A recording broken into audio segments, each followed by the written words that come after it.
Hey guys, Legendaray here, and welcome back to another Clash Royale video. Today, if you take a look at my profile, I pushed up to top 600 in the world with the 2.6 Mortar Cycle variation. Technically, it's not top 600, but we're gonna round it down for the clickbait, okay? Anyways, this deck is honestly doing really well in this current meta. The quick cycle combined with the spell cycle power just packed in that earthquake makes this deck super deadly. And recently, I've gotten really good at it because I'm trying to go for a top 1000 finish to maybe qualify for those CRL playoff things. I don't think I'm gonna get far, but I'm just curious what those are like. Anyways, guys, before we get into some matches, if you guys could please leave a like down below and subscribe to the channel for more videos like this one. Also, feel free to check me out on my social medias, links down below, and if you'd like to support me in game, feel free to use code Legendaray in the shop. And with all that out of the way, let's get right into some matches.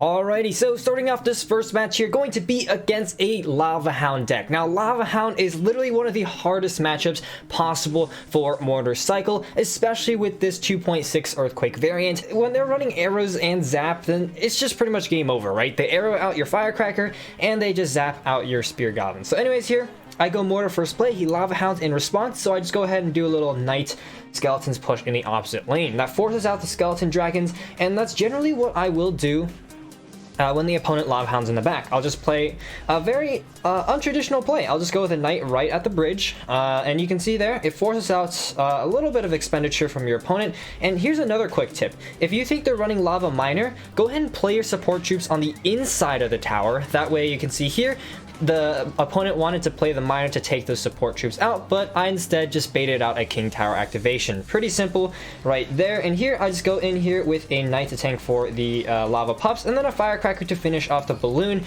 in combination with the King and the Crown towers. So now I have, actually it's looking pretty good, right? I have both towers down actually surprisingly low, and I do have the damage advantage. So here I support the Firecracker with some skeletons to help with some cycle, as well as force out a little bit more expenditure in that Inferno Dragon. And then here, I believe I'm just going to cycle a log here. I know he has Lava Hound in hand, so I don't exactly want to waste my Spear Goblins since they are one of my air counters, and then I just Mortar right there. And as soon as I see he spends his Skeleton Dragon, then I just go ahead and use my Spear Goblins there.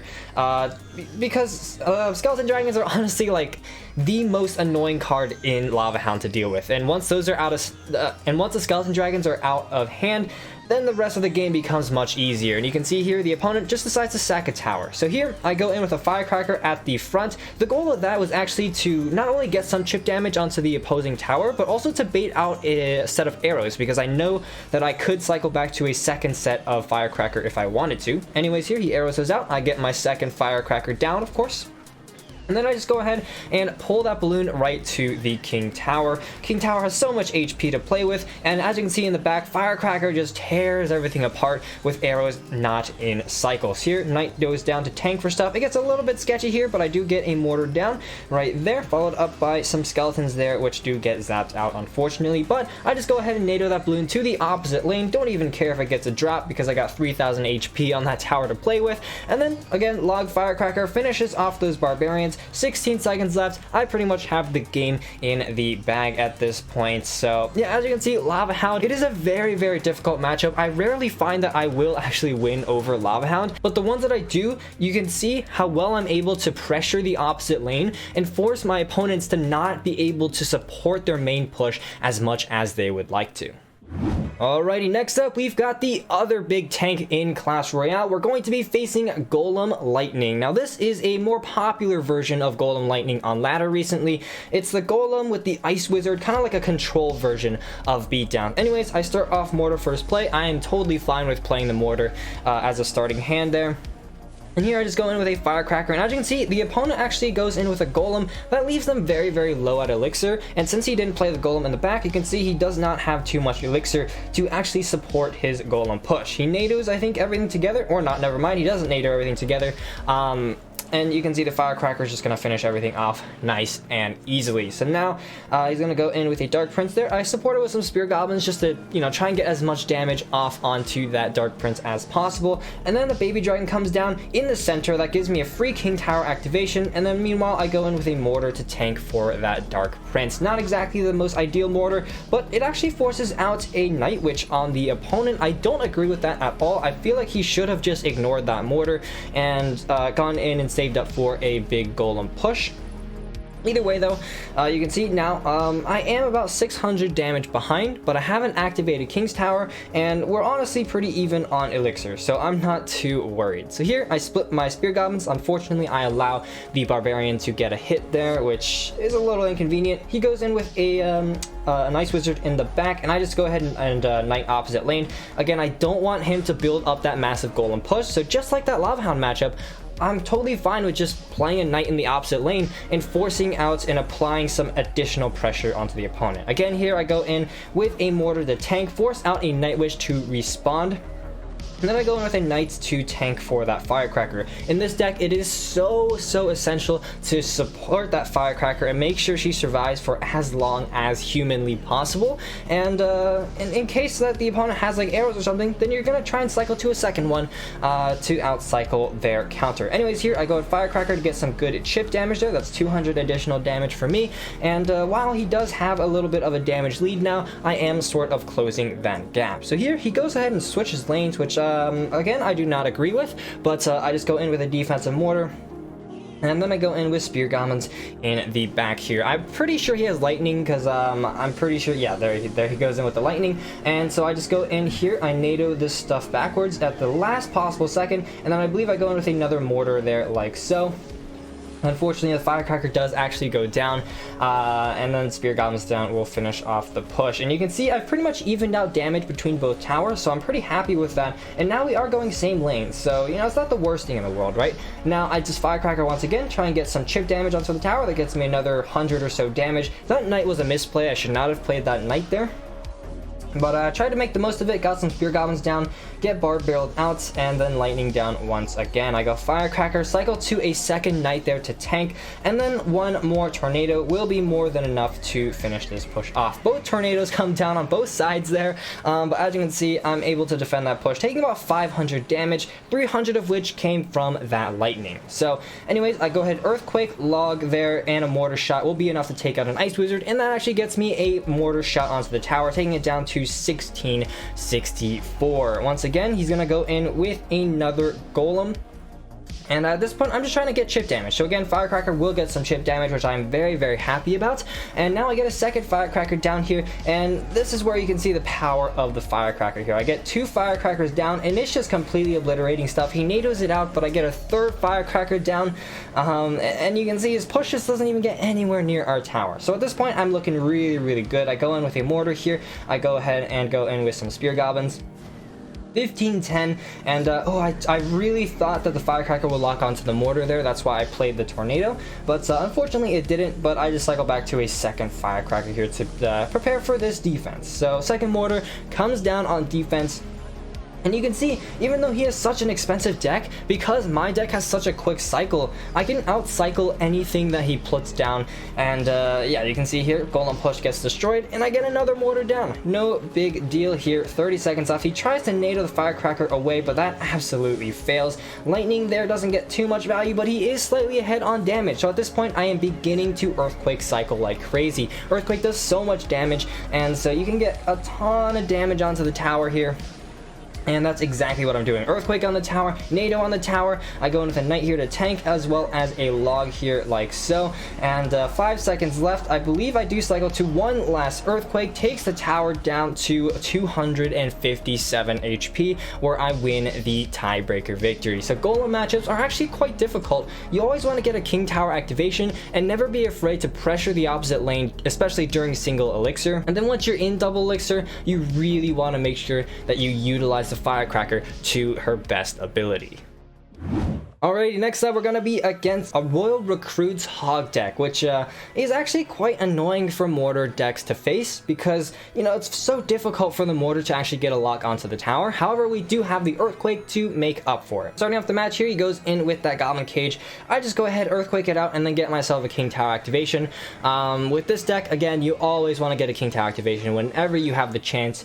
Unless you're against like Royal Giant or other siege decks, but either way here, I just go ahead and log out the weaker side recruits, break their shields, and then I get ready for a Royal Hogs push in the opposite lane. Firecracker down, followed up by the defensive Mortar there, and you can see the Firecrackers doing absolute work, splashing out all of those Hogs as well as recruits. In hindsight, I don't think I needed that Knight there that I played, but I guess it's okay there, because it does force out a little bit more of a response from the opponent. He goes in with a Bar Barrel, takes out the Firecracker, but the Knight is actually going to take that tower down to about 2900 HP, evening out damages on both towers. So I'm actually really happy with how that interaction played out. So here the opponent once again is going to save up for those Royal Recruits, play the Royal Recruits in the back, and I just go ahead and Firecracker like so. I figured he may Fireball there, but he actually didn't, so I'm quite happy with that. Again, Mortar here. And I played it as a sort of fireball bait, but here you can see he misplaces Zappies, and the Mortar is actually going to splash those out, so I'm very happy about that. 2 Mortar hits, destroys the Zappies.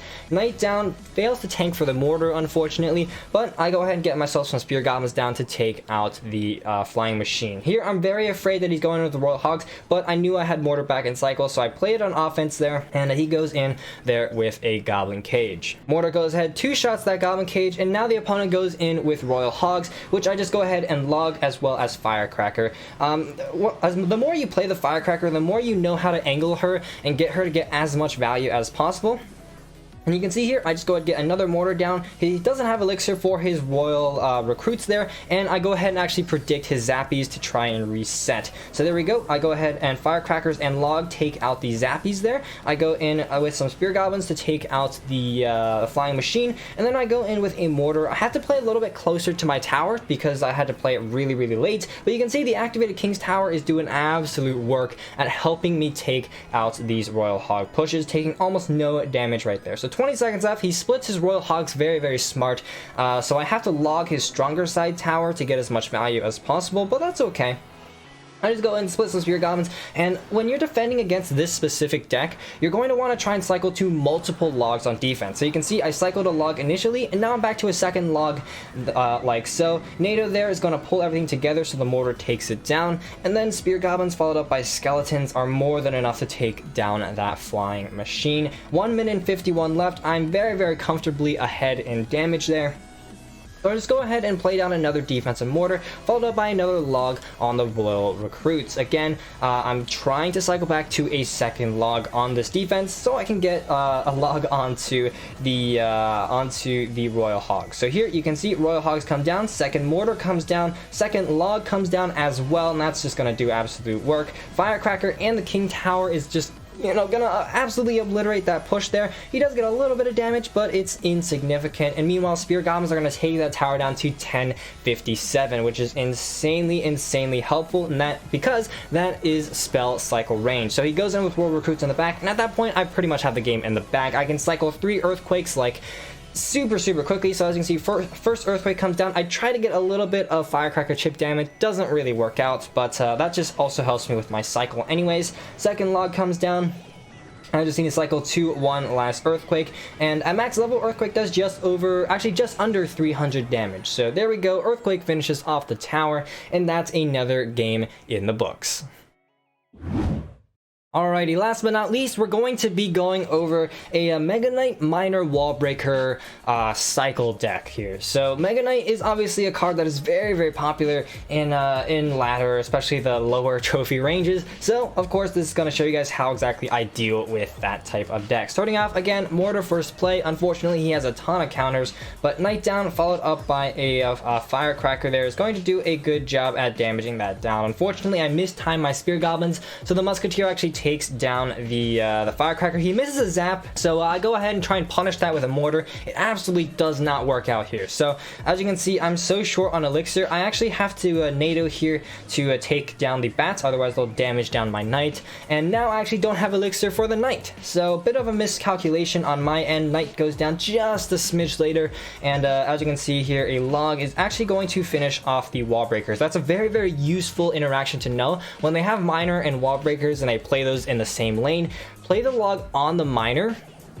That'll not only push the miner backwards and allow it to retarget onto another unit, but it will also take the wall breakers down to just one hit. So pretty much always save a log for the wall breakers there. And you can see here, I go and split my skeletons for a king activation. He actually zaps really quickly, which destroys my skeletons there, but I still get myself a king tower activation, although I did have to take a bandit charge, which is not ideal, obviously. So a minute and a half into this match here, halfway through regular time, I'm gonna go ahead, I think just go in with another mortar here. Yep, mortar down again. I try to catch the knight, I try to catch the miner there, but as you can see there, unfortunate interaction there. I misplayed it by one tile, did not catch the miner, but that's okay. I only took one miner hit there.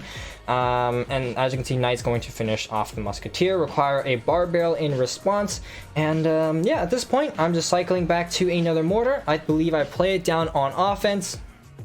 And yep, now I'm preparing for a huge Mega Knight push at the bridge. So here he misplays the Mega Knight, so I'm able to play the Knight close enough so it doesn't get a jump. Spear Goblins to absorb the dash there. Another failed miner for him. I'm gonna NATO all this stuff together, clear out the bats, and you can see as the battlefield clears, I have a really healthy mortar lock on the tower. Second Knight comes down, forces out a bar barrel to take it out, but I'm already back to another mortar. Immediately down. His Mega Knight is still in cycle, but I go ahead and get my second firecracker down. I go Spear Goblins to the side to predict a bandit, but unfortunately that does not really work.